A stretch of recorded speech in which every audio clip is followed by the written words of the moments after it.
Hey everyone, and welcome to Almost Cancelled. I am Peter, that's Matt, and we are going to talk about Glow Season 2, Episode 3. It's called Concerned Women of America.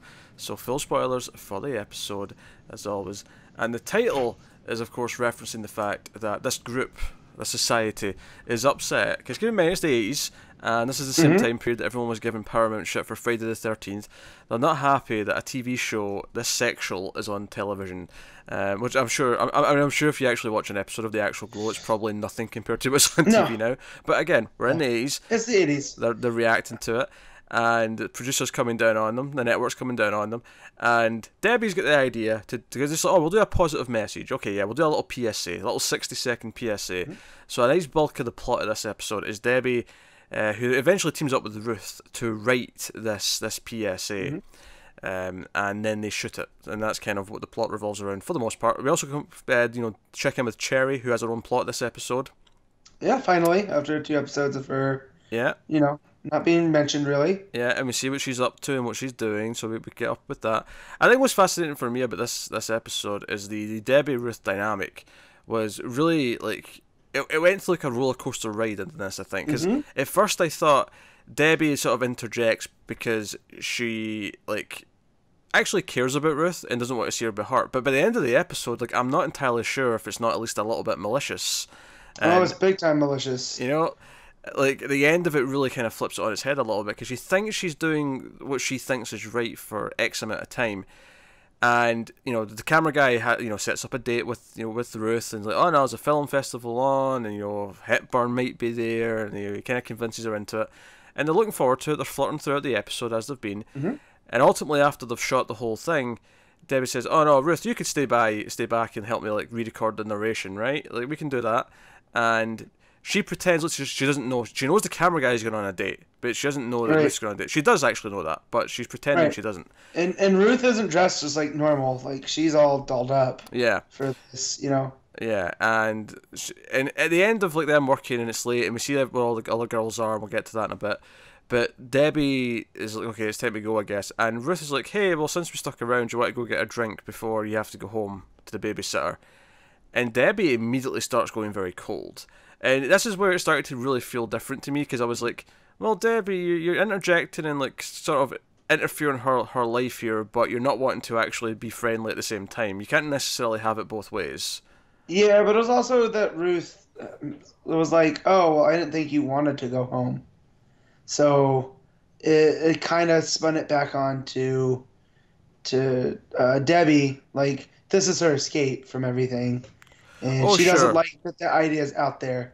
Oh, it was even before that though. It was because it was before she said that. Obviously, once she said that, it then went into a new level where Debbie got very defensive, and wanted to rub it back in. But even before that, like she immediately like tried to make excuses to go home, and it was like, well, you're interfering in Ruth's life, and but you're not offering the actual friendship branch. Like you're pretending that it's like you care, but then you don't actually want to be the friend part. But of course, the final line where she reveals to Ruth, "Oh, sorry about your date with camera guy," and she walks out, and like the final shot is Ruth realizing that she knew the whole time and that she intentionally kind of ruined her date. It's like, well, that feels more malicious than it does just caring now. Like now, I'm not so sure. Well, see, I feel like Debbie's not even sure, because she likes Ruth's creative. Right? Like, they can get along for the show, but anything past that, it's like, she's not too sure. Well, I think that was the other interesting thing to me, is that when she asks for help, when Ruth offers to help and Debbie kind of, like, accepts that in a friendly way, it's right after she's made the date with the camera guy, and I think Debbie knows that, and I think it's very, very important that she right then is willing to open that door at that particular moment, to sort of, take the attention away. It's almost like, because Ruth might actually start to find some happiness and stops feeling guilty, that upsets Debbie and wants to keep her in the guilt train. And I think there's the question we have to sort of kind of ask this season is, at what point is Ruth kind of off the hook? Like, she'll always feel guilty for what she did, but at what point is she allowed to move on with her life, and is Debbie being unreasonable by trying to like force her to stay inside the guilt bubble? Yeah, to stay miserable. Yeah. So I think that's what we're hitting at now, and and I think a subtle moment I loved here is when Debbie has the idea to, we'll do like an unwanted pregnancy thing, and Ruth has that moment of awkward pause, and Debbie's like, like a teenage pregnancy, and then Ruth kind of goes, but oh yeah, but I love that we know why that hit, like that hit her for a moment, and Ruth doesn't know if she knows, right? So like, or how much Debbie actually does know. I don't think Debbie does know about that. No? Did she not tell? Did she not tell Debbie's ex-husband? I don't think so. I don't think he ever. Remember. Yeah, no, I don't think he ever found out. I think she kept it to herself. It was only Sam. The look on Ruth's face was like, "Oh crap, does she know?" Like, you know what I mean? Yeah. Like, it wasn't just shock. There was a second layer. Because I thought Alison Brie and the actress that plays Debbie, I'm drawing a blank on her name. What do you call it? Betty Gilpin. Yeah, they both really brought it on this episode. Oh yeah. Because there's stuff there that they do with just looks and glances that's not at all dialogue based. So, and this was one of those moments. Yeah, to me that it's like a deer in headlights. Yeah, to me that played like there's no way she could actually know. We know she never told Mark. Right. Okay. But it's that thing where you're like, does she know? Like somehow, like in her head, is she like, does she somehow know my secret, even though I never told anyone who could have told her? Like Sam is the only one who could have possibly done that, and Sam wouldn't do that. I mean, he's a bit of a dick, but he wouldn't do that. He wouldn't step beyond that line. He is super pissed at her still. Oh, he is. Because he's another one that it's similar to Debbie that he wants her to be miserable too, because she's stealing his thunder, as he believes. So not booking her and not giving her anything to do. But he's not that malicious, but I could see where Ruth would be worried. But yeah, no, Alison Brie sold that look. Oh, so well. Yeah, so good. In fact, speaking of Sam, I love that Justine comes into the gym, into the studio, and like she's talking to the other girls a little bit about how crappy high school is. And then Sam notices she's there, and he's like, "Oh, hey, how was school?" And she just gives him this look. He's like, "Well, at least I'm asking. I'm being a parent." The other was they need a girl to play the teenage girl, so they get Justine. For the bit, yeah, which made me laugh because before that, Debbie's like, "Hey, like I can write you a note for school so you can come and play the teenager." It's like, I don't need a note. I love that Sam never questioned it. Sam never once went, "Oh, why are you not in school today?" Yeah. Never even crossed his mind. I love it. That cracks. It's so good. That whole sequence. I loved it, especially when he walks in. He's like, "Oh, wait, who's going to play the boy? Who's kissing her?" And like, just the camera pans over to Bash getting like ready, and he's like, "Nope." And then even that when they're filming the little skit for it, like he just cups her, like. That's what all he does, and like Sam's just like watching this, he's just awkward. The whole thing's good. I have to admit, see when they were talking about it and they were writing down the thing, because the joke is here is that neither one of them can type, which is funny. I think it's funny from a modern perspective because we're also used to typing on computers. Yeah, but back then, like typing classes were new for my mom, and my mom was in high school at this era. Yeah, so it's weird for me to get into that mindset that they don't know. Yeah, it wasn't such a common skill back then. Whereas now most people, if they use computers, get used to maybe not to a professional level, but they can knock out. Well, no, but you can get by. Yeah. Like I'm not a professional typist, but I can knock out an essay. Yeah, exactly. Yeah, but so they get that Sheila's there. If I asked, that was the other little joke I loved is the complaints from the women of America. One of them was promoting the occult, and Sam's like, "Who's promoting the occult?" And then like, "Oh, Sheila." He's like, oh, "Okay, that makes sense." Yeah, it makes sense. Because she's a werewolf girl. Like, that really cracked me up. But it was when they were describing all this, and like, it's like, it's going to flash back, and it'll flash forward to what her life could be, and how the baby will ruin her life. And I went, how does this work in a wrestling bit? Like, I couldn't picture it in my head. Like, what's the wrestling thing in this? And it wasn't until they showed us them shooting it where I went, oh, they've got Carmen playing a big baby, and then all the other all the other ladies represent, Britannia represents College because she's the smart one, and the baby's beating up Britannia, and I'm like, oh, I get it. This is actually pretty good. This is pretty funny, actually. It was actually pretty good with all their characters and then, what was it? Melrose represents her dating life. And then she's like I think it was dating life or good figure or slim figure. Yeah, slim figure. That's what it was. Yeah. and then you have the two biddies and their new characters were like a party that she could go to that she can't now. And I then thought using all the characters, it actually did make sense within it did. the framework of the flow. It made as much sense as it could have done. And then Ruth was the international travel. She was leaving the country because she's Russia. Right. The number one hotspot location for all tourists leaving the US is Russia. In 1983. Yeah, I know. 19. I mean, not that it's that popular now either, but 1983 especially. But especially no. I mean, that's.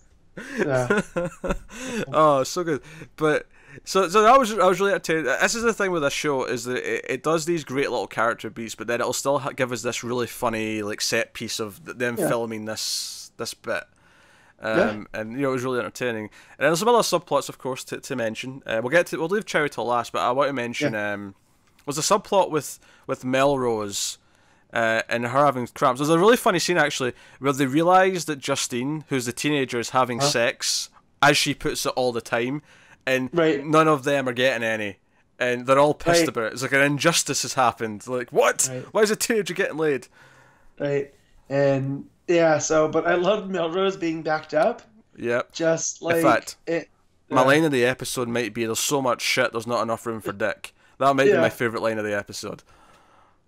She's so great. The actress that plays Melrose just gets it. Yeah. Like, because there's episodes where I really don't like her, but then there's ones like here where she cracks me up. So, and I think that's the character, right? Is like, oh yeah, you're not really supposed to like her, but she has these moments where she's like, she's actually kind of a nice person. She's kind of like, she's one of those characters where I think if there was like someone in my vicinity that was like her, I'd probably hate her guts in real life. Yeah. But as a TV character, she works to be entertaining. Yeah, that makes a lot of sense. But her being backed up and not having any luck getting it out, and then like when she goes to talk to the guys to invite them to this party at the Glowtel, like the way that she positions her body. And then just how when she walks away, she slumps it back down. And that was, or even the fact that Jenny having to detox her, that was pretty funny.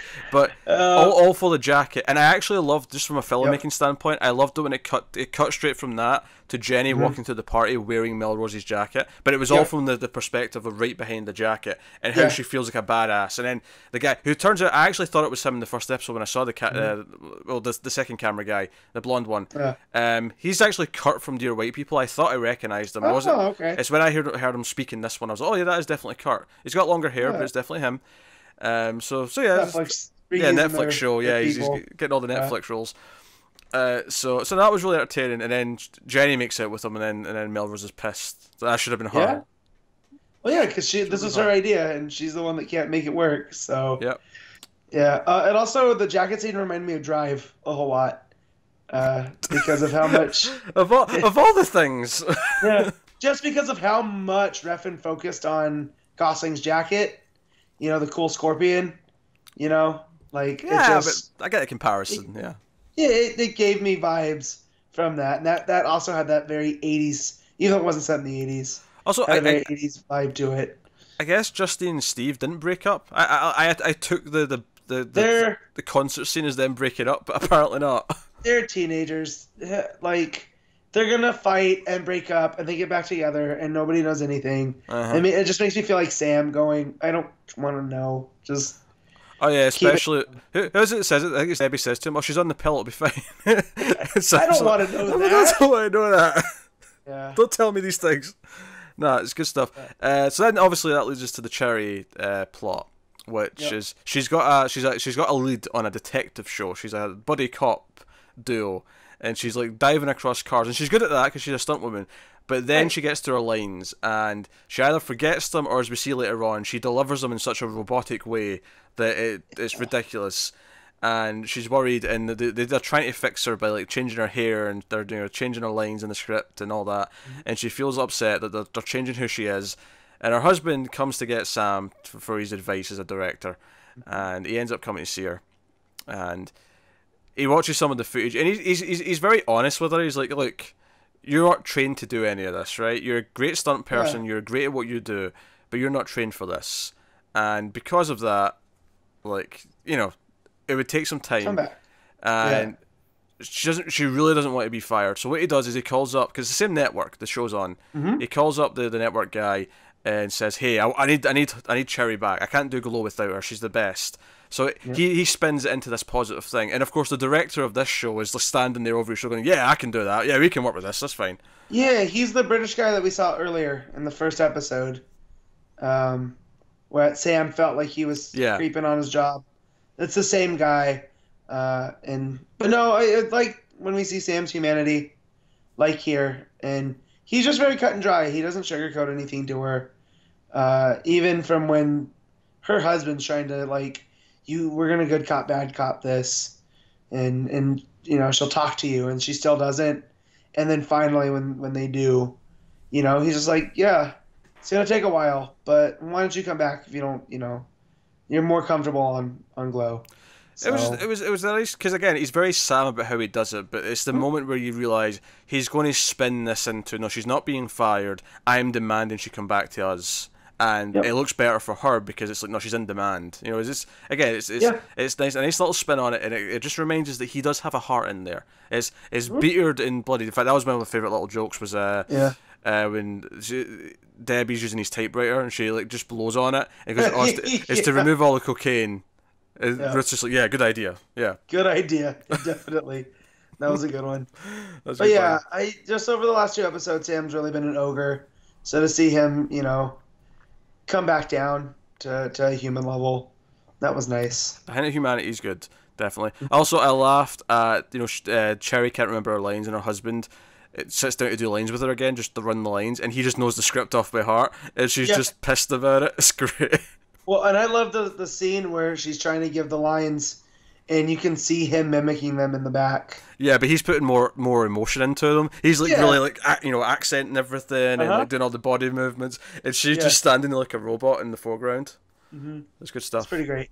Yeah. So as per usual, really funny, really good character beats. The Ruth Debbie dynamic is getting more and more interesting. It's getting more and more complex. 'Cause I think in season 1 it was interesting because our lead character was the one who did the wrong thing. And we have to kind of suck it up and accept that as we go through the show. I think this season it's making it more morally interesting because it's like, well, maybe Debbie's kind of in the wrong here now too. And we're kind of playing with the morality tug of war, I suppose, if you will. Yeah. So, I feel like Ruth's already, in our eyes, Ruth's already paid her penance. Oh, yeah, our debts, right? Yeah.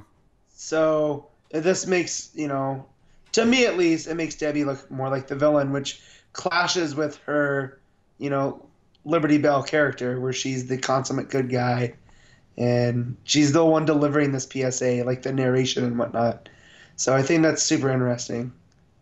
Yep, that's good. So there you go. That is Glow episode 3 of season 2. We'll be back at the end of the weekend with another episode, so you can look forward to that. But let us know what you thought of this one in the comments below. If you want to support the channel, head over to patreon.com/MailFuzzTV. You can go over there. You get certain things early. You get some bonuses. You get some voting rights. You also, even if you're not going to, be a patron and sign up, you can still get a nice handy list of links to all the other shows, all the audio feeds, all that stuff. It's quite convenient. So go have a look at that. But otherwise, that is us. So thank you once again for watching and listening, guys. We always appreciate it. Keep watching TV. Have you got any vanilla?